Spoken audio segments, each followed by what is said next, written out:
Hello guys and welcome back to best car picks. നമുക്കറിയാം Maruti Suzuki already അവർക്കൊരു Brezza sub compact SUV ഉണ്ടായിട്ടും Fronx Baleno base ചെയ്തിറക്കി. അതുപോലെ തന്നെ ഹ്യുണ്ടായി മറ്റൊരു പരീക്ഷണം കൂടെ നോക്കാൻ പോവാണ്. ഇവരുടെ ബയോൺ എന്ന് പറഞ്ഞ് ഇൻ്റർനാഷണലുള്ള ഒരു വാഹനം ഇന്ത്യയിലേക്ക് കൊണ്ടുവരുന്ന കാര്യം അവർ കൺഫേം ചെയ്തിട്ടുണ്ട്. ഇതിൻ്റെ എക്സിസ്റ്റിംഗ് മോഡൽ കാണാൻ ഏകദേശം ഇതുപോലെയാണ് ഇരിക്കുന്നത്. അത് ഞാൻ കാണിച്ചു തരാം. ഇത് ആക്ച്വലി i20യുടെ ഒരു ഡെറിവേഷനാണ്. അതിൻ്റെ സെയിം പ്ലാറ്റ്ഫോമിലാണ് വരുന്നത്. ഇൻറ്റീരിയറൊക്കെ കാണുമ്പോൾ നിങ്ങൾക്ക് ഏകദേശം മനസ്സിലാവും കറക്റ്റ് i20 തന്നെയാണ്. പക്ഷേ എക്സ്റ്റീരിയർ എടുക്കുന്ന സമയത്ത് അത്യാവശ്യം വ്യത്യാസമുണ്ട്. ഒരു kind of cross over looks തന്നെയാണ് വരുന്നത്. ഏകദേശം നമ്മുടെ ഇവിടെ കിട്ടുന്ന വെർണയൊക്കെ പോലത്തെ ഒരു കണക്റ്റഡ് DRLൊക്കെയുള്ള മെയിൻ ഹെഡ്ലൈറ്റ് താഴത്തേക്കൊക്കെ വരുന്ന ഓൾമോസ്റ്റ് സിമിലർ ആയിട്ടുള്ള ഒരു ഡിസൈനാണ് വെർണ വെച്ച് കമ്പയർ ചെയ്യുമ്പം ഇതിൻ്റെ ഫ്രണ്ടിൽ വരുന്നത്. ഇനി റിയറും സൈഡും ഒക്കെ എടുക്കുകയാണെങ്കിൽ നമുക്ക് ഏകദേശം സിമിലർ ആയിട്ടുള്ളൊരു സൈഡ് പ്രൊഫൈലാണ് i20 വെച്ച് കമ്പയർ ചെയ്യുമ്പോൾ കിട്ടുന്നത്. കുറച്ച് റേസ്ഡ് അപ്പ് ആയിട്ടുള്ളൊരു പൊസിഷൻ ആണെന്നേ ഉള്ളൂ. അലോയ് വീൽസിൻ്റെ ഡിസൈനിൽ വ്യത്യാസമുണ്ട്. ആൻഡ് റിയർ പ്രൊഫൈലിലേക്ക് വരികയാണെങ്കിൽ ഒരു ടോട്ടലി ഡിഫറെൻ്റ് ആയിട്ടുള്ള ലുക്കാണ് കിട്ടുന്നത്. കണക്റ്റിംഗ് എലമെൻറ്റ് വരുന്നുണ്ട് ടെയിൽ ലാംപ്സിൽ.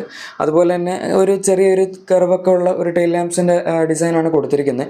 ഗ്ലോസി ബ്ലാക്ക് എലമെൻറ്റ്സ് ഒക്കെ ഇഷ്ടംപോലെ വരുന്നുണ്ട്. ഇത് ഒത്തിരി കോൺട്രവേഴ്സി അല്ലെങ്കിൽ സബ്ജക്റ്റീവ് ആയിട്ടുള്ളൊരു ഡിസൈനാണ്. ചിലപ്പോൾ നിങ്ങൾക്ക് ഇഷ്ടപ്പെടും, ചിലപ്പോൾ നിങ്ങൾക്ക് ഒട്ടും ഇഷ്ടപ്പെടില്ല. ആ ഒരു രീതിയാണ് ഇരിക്കുന്നത്. എന്തായാലും ഇപ്പോൾ എക്സിസ്റ്റിംഗ് വണ്ടിയുടെ ഡിസൈൻ നിങ്ങൾക്ക് ഇഷ്ടപ്പെട്ടില്ലയോ എന്ന് തീർച്ചയായും താഴെ കമൻസിൽ പറയാം. വേറെ രസം എന്താണെന്ന് വെച്ചാൽ ഇപ്പോൾ ഇതിൻ്റെ പുതിയ generation model or facelift ആവാം. എന്തായാലും ഒരു പുതിയ ബയോൺ ഇൻ്റർനാഷണലി ഇപ്പോൾ ടെസ്റ്റിങ്ങിൻ്റെ ഭാഗമായി സ്പോട്ട് ചെയ്യപ്പെട്ടിട്ടുണ്ട്. ഇപ്പോൾ ഉള്ള മോഡൽ വെച്ച് കമ്പയർ ചെയ്യുമ്പം അതിന് അത്യാവശ്യം വ്യത്യാസം ഇതിനകത്ത് വിഷ്വലി കാണാനുമുണ്ട്. കാരണം ഹെഡ്ലൈറ്റ്സ് ഇതിനകത്ത് ഇത്തിരി വലുതാണ്. നേരത്തെ വണ്ടിയിൽ നമ്മൾ കണ്ടതുപോലെ സ്പ്ലിറ്റ് ഹെഡ് ലാംപ്സ് ആയിരുന്നു, ടോപ്പ് പോർഷനിലായിരുന്നു തിന്നായിട്ടുള്ള DRLs, താഴത്തെ പോർഷനിൽ മെയിൻ ഹെഡ്ലൈറ്റ് ആയിരുന്നു. ഇതിൻ്റെ അകത്ത് പക്ഷേ എല്ലാം ഒരൊറ്റ യൂണിറ്റായിട്ട് മുകളിൽ തന്നെ കൊടുത്തിരിക്കുന്ന പോലെയാണ് തോന്നുന്നത്. പക്ഷേ വണ്ടിക്ക് അങ്ങനെ ഒരുപാട് ഹൈറ്റ് ഉള്ള പോലൊന്നും പെട്ടെന്ന് കാണുമ്പോൾ തോന്നുന്നതുമില്ല. ബാക്കി മൊത്തം ക്യാമോഫ്ലാഷ്ഡ് ആണ്. അതിനകത്ത് അങ്ങനെ ഒറ്റ നോട്ടത്തിൽ പറയാനൊന്നും പറ്റില്ല ഡിസൈൻ എങ്ങനെയാണെന്നുള്ളത്. പിന്നെ സൈഡ് നോക്കുകയാണെങ്കിൽ അലോയ്സിന് ഡിസൈനിൽ വ്യത്യാസം കാണാം. ഇത് പക്ഷേ കണ്ടിട്ട് എനിക്ക് അലോയ് ആയിട്ട് തോന്നുന്നില്ല. കൈൻഡ് ഓഫ് ഒരു സ്റ്റൈൽഡ് ആയിട്ടുള്ള സ്റ്റീൽ റൂം പോലെയാണ് തോന്നുന്നത്. ഓർ ഈവൻ അലോയ് ആണെങ്കിൽ തന്നെ കാണാൻ വലിയ രസമൊന്നുമില്ല. എന്തായാലും പ്രൊഡക്ഷൻ റെഡി മോഡൽ ഇതൊന്നും ആയിരിക്കില്ല. കുറച്ചുകൂടെ നല്ല വീൽസ് ആയിരിക്കും വരുന്നത്. പിന്നെ ബയോൺ എന്ന് പറയുമ്പം ശരിക്കും 4.18 മീറ്റേഴ്സ് ലെങ്ത് ഉള്ള വണ്ടിയാണ്. സബ് റൂൾസൊക്കെ ക്വാളിഫൈ ചെയ്യുന്നൊരു വണ്ടിയല്ല. അതിനിപ്പോൾ ഇന്ത്യക്ക് വേണ്ടി ഒരു സബ് കാറ്റഗറിയിൽ ആക്കുമെന്ന് പറയാൻ പറ്റില്ല. ഇപ്പോൾ നമുക്ക് ഇന്ത്യയിൽ വരുന്ന ബലേനോ ആണ്, അതായത് ബലേനോ ബേസ്ഡ് ആയിട്ടുള്ള ഫ്രോങ്സ് ആണ്. സോ അത് സബ് ആക്കി തന്നെയാണ് സുസുക്കി ഇറക്കിയത്. ഇനിയിപ്പം ഇവരും അങ്ങനെ എന്തെങ്കിലുമൊക്കെ ചെയ്യുകയാണെങ്കിൽ നല്ലതായിരുന്നു. എന്നാൽ മാത്രമേ ടാക്സിൻ്റെ ഒരു ഗുണം കിട്ടുകയുള്ളൂ. അല്ലെങ്കിൽ എക്സൈസ് ഡ്യൂട്ടി കൂടുതലായിരിക്കും. 8% ആണ് സബ് വണ്ടികൾക്ക് വരുന്നത്. അതിൻ്റെ മുകളിലേക്ക് പോയി കഴിഞ്ഞാൽ 16% ആവും, 20% ആവും, 24% ആവും. അതൊക്കെ എഞ്ചിനും സൈസും ഒക്കെ അനുസരിച്ചിരിക്കും. ഏതായാലും ഈ വണ്ടിയുടെ വീൽസൊക്കെ നമ്മൾ നേരത്തെ പറഞ്ഞ പോലെ ഈ ഒരു പെർട്ടിക്കുലർ ഡിസൈനിലാണ് വരുന്നത്. അഗെയിൻ അത്ര വളരെ ഇമ്പ്രസീവ് ആയിട്ടുള്ളൊരു ഡിസൈൻ അല്ല. അതുപോലെ ഇതിൻ്റെ ORVMസിൻ്റെ ഡിസൈൻ അത്യാവശ്യം ഇൻട്രസ്റ്റിംഗ് ആണ്. അതിൻ്റെ അകത്തൊരു ഗ്ലോസി എലിമെൻറ്റ് കൊടുത്തിട്ടുണ്ട്. അതിലാണ് നമ്മുടെ സൈഡ് ഇൻഡിക്കേറ്റേഴ്സ് അവർ പ്ലേസ് ചെയ്തിരിക്കുന്നത്. ഈ ഒരു ഡിസൈനുള്ള ORVMസ് ഞാൻ ഇവിടുത്തെ ഹ്യുണ്ടായുടെ വണ്ടിയിലൊന്നും കണ്ടിട്ടില്ല. ചിലപ്പോൾ ഇൻ്റർനാഷണൽ ഉണ്ടാവുമായിരിക്കും, അതെനിക്കറിയില്ല. എന്തായാലും ഞാൻ ആദ്യമായിട്ടാണ് ഇത് കാണുന്നത്. കാണാൻ അത്യാവശ്യം നല്ല രസമുണ്ട് ഈ ഒരു പെർട്ടിക്കുലർ ഡിസൈൻ. ഇനി റിയറിലേക്ക് വരികയാണെങ്കിൽ എഗെയിൻ നമ്മൾ ഇപ്പോൾ നേരത്തെ കണ്ട ബയോണുമായിട്ട് പ്രത്യേകിച്ച് ബന്ധമൊന്നും ഈ വണ്ടിയുടെ റിയർ പ്രൊഫൈലിനില്ല. കണക്റ്റഡ് ടെയിൽ ലാംപ്സ് ഒക്കെ അതുപോലെ കൊടുത്തിട്ടുണ്ട്. പക്ഷേ കൈൻഡ് ഓഫ് ഒരു i20യുടെ ലുക്കാണ് എനിക്ക് പെട്ടെന്ന് നോക്കിയപ്പം ഇതിനകത്ത് തോന്നിയത്. സൈഡ് പ്രൊഫൈലാണെങ്കിലും i20 പോലൊക്കെ തന്നെയുണ്ട്. ശരിക്കും ഇത് റേസ്ഡ് അപ്പ് i20, ഇനിയിപ്പോൾ i20 തന്നെയാണോന്ന് അറിയില്ല. എന്തായാലും ബയോൺ എന്ന് പറഞ്ഞാണ് ഇതിപ്പോൾ അവർ സർക്കുലേറ്റ് ചെയ്തുകൊണ്ടിരിക്കുന്നത്. പക്ഷേ എന്തായാലും ബാക്കിലത്തെ ടെയിൽ ലാംപ്സ് ഒക്കെ മൊത്തത്തിൽ നല്ല വ്യത്യാസമുണ്ട്. മറ്റതിനകത്ത് നമ്മൾ കണ്ട പോലെ ഒരു C-ഷേപ്പ് ഡിസൈനൊക്കെ ആയിരുന്നെങ്കിൽ ഇതിനകത്ത് താഴത്തേക്കും കൂടെ കുറച്ചൊക്കെ ഡിസൈൻ എലമെൻറ്റ്സ് വ്യത്യാസമുള്ളതുപോലെ നമുക്ക് കാണാവുന്ന സ്ഥലത്ത് തോന്നുന്നുണ്ട്. പിന്നെ ബാക്കിയൊക്കെ അവർ മൊത്തം ക്യാമോഫ്ലാജ് ചെയ്തിട്ടുണ്ട്. അതിന് പുറമെ മുകളിൽ ഒരു അഡീഷണൽ സാധനം കെട്ടി വെച്ചിട്ടുണ്ട് നമുക്ക് ഡിസൈൻ മനസ്സിലാവാതിരിക്കാനായിട്ട്. ഏതായാലും ഇതാണ് ഇപ്പോൾ നമുക്ക് കാണാൻ പറ്റിയിരിക്കുന്ന ഹ്യുണ്ടായി ബയോണിൻ്റെ ഇമേജസ്. ഇനി വരാൻ പോകുന്ന പുതിയ മോഡലിൻ്റെ ഇന്ത്യയിലേക്ക് അവരിനിപ്പോൾ പഴയ വണ്ടിയാണ് പുതിയ വണ്ടിയാണ് ഏതാണ് കൊണ്ടുവരാൻ പോകുന്നതെന്ന് നമുക്ക് കണ്ടറിയാം. ഇതിൻ്റെ ഇൻറ്റീരിയറിൻ്റെ ചെറിയൊരു പിക്കും കൂടെ കിട്ടിയിട്ടുണ്ടായിരുന്നു. പക്ഷെ അത് റിയർ പ്രൊഫൈലിനെയാണ്, ഫ്രണ്ടിനെ അങ്ങനെ കിട്ടിയിട്ടില്ല. ഏതായാലും ബാക്കിൽ നമുക്ക് 3 ഹെഡ്രസ്റ്റ്, പിന്നെ 3 point seat belt, rear AC vents അതൊക്കെ ഓഫ് കോഴ്സ് കിട്ടുന്നുണ്ട്. അതിന് പുറമെ നമ്മൾ ആ ഡോർ ഹാൻഡിലിൻ്റെ ഡിസൈൻ നോക്കുകയാണെങ്കിൽ അതൊരു സർക്കുലർ ടൈപ്പിലാണ് കൊടുത്തിരിക്കുന്നത്. ഇപ്പോഴത്തെ ഹ്യുണ്ടായുടെ വണ്ടികളിൽ നമ്മൾ ഈ ഒരു ടൈപ്പിലുള്ള ഡോർ ഹാൻഡിൽസ് കാണാത്തതാണ്. അത് ഒരു ഇത്തിരി വെറൈറ്റി ആയിട്ടുണ്ട്. ഫ്രണ്ടിലും ബാക്കിലും ഒക്കെ ആ ഒരു ഡിസൈൻ എലിമെൻറ്റ് തന്നെയാണ് വരുന്നത്. പിന്നെ ബാക്കിലുള്ള വിൻഡോ ഏരിയ കുറച്ച് കുറവായിട്ട് എനിക്ക് തോന്നി. അതൊരിത്തിരി മുകളിലേക്ക് ഇങ്ങനെ പൊങ്ങി കയറി പോകുന്നവരുണ്ട് ഈ ഒരു പിക്കിൽ കാണുന്ന സമയത്ത്. എനിവേ അത് ശരിക്കുള്ള വണ്ടിയിൽ വരുമ്പോൾ എങ്ങനെയാവും എന്ന് നമുക്ക് നോക്കാം. ഇതിനകത്ത് ഇപ്പോൾ കുറേ ക്യാമോഫ്ലാജും ഉണ്ടല്ലോ, ചിലപ്പോൾ അതും ഒരു റീസൺ ആയിരിക്കാം. പക്ഷെ എന്തായാലും ഡോർ പാഡൊക്കെ അത്യാവശ്യം പൊങ്ങി തന്നെയാണ് ഇരിക്കുന്നത്.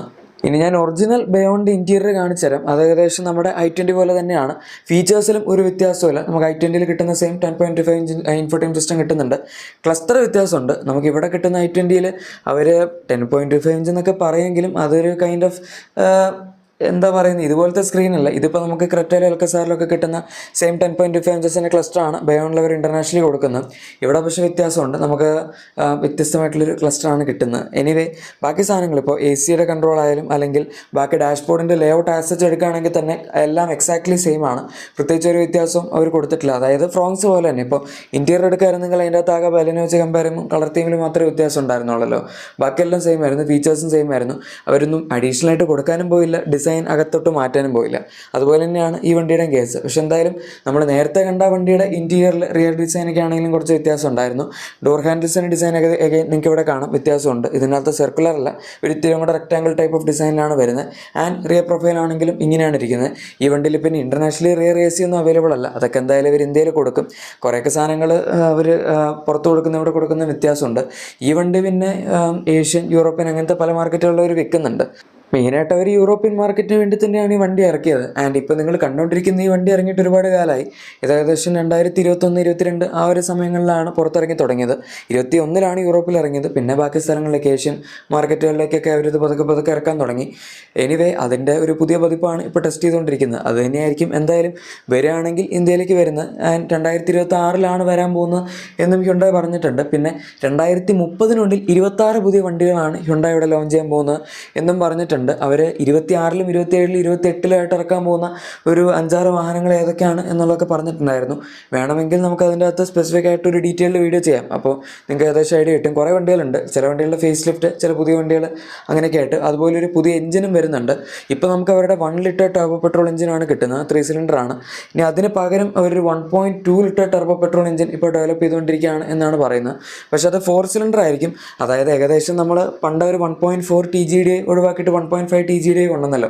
ഏകദേശം അങ്ങനത്തെ ഒരു പരിപാടി തന്നെ ആയിരിക്കും. 1.5 TGD ആയപ്പോഴേക്കും പവറും കൂടി, സെഗ്മെൻറ്റ് ഏറ്റവും ഫാസ്റ്റ് അതായി. ഇനിയിപ്പം 1.2 TGD വരുമ്പോഴും ഏകദേശം അങ്ങനെയൊക്കെ തന്നെ ആയിരിക്കും. എക്സ്പെക്റ്റഡ് പവർ ഔട്ട്പുട്ട് ഇതുവരെ വന്നിട്ടില്ല. എനിക്ക് തോന്നുന്നു 130 bhp മുകളിൽ എന്തായാലും ഉണ്ടാവുമായിരിക്കുന്നു. കാരണം ഇപ്പോൾ 1 ലിറ്റർ ഉള്ളത് തന്നെ 120 bhp 172 Nm ടോർക്കും ജനറേറ്റ് ചെയ്യുന്നുണ്ട്. അപ്പോൾ ഇനിയിപ്പോൾ പുതിയ എഞ്ചിൻ വരുമ്പോൾ എന്തായാലും അതിന് മുകളിൽ പവർ ജനറേറ്റ് ചെയ്താലാണല്ലോ ഒരു സുഖം ഉണ്ടാവുള്ളൂ. പിന്നെ ഇതിൽ തന്നെ ഈ സെയിം എഞ്ചിൻ വെച്ച് തന്നെ അവരൊരു ഹൈബ്രിഡ് കോമ്പിനേഷനും ഇറക്കാൻ ഉദ്ദേശിക്കുന്നുണ്ട് എന്നും പറയുന്നുണ്ട്. അതും 2026 വരുമെന്നാണ് പറയുന്നത്. ഈ വണ്ടിയുടെ ഡെബ്യൂയോട് കൂടിയായിരിക്കും ഹ്യുണ്ടായി അവരുടെ ഹൈബ്രിഡ് ഇറക്കുന്നത് എന്നും പറയുന്നുണ്ട്. പിന്നെ സെൽട്ടോസിലൊക്കെ ഹൈബ്രിഡ് വരുന്നതിനെ പറ്റി പറഞ്ഞിട്ടുണ്ടായിരുന്നു.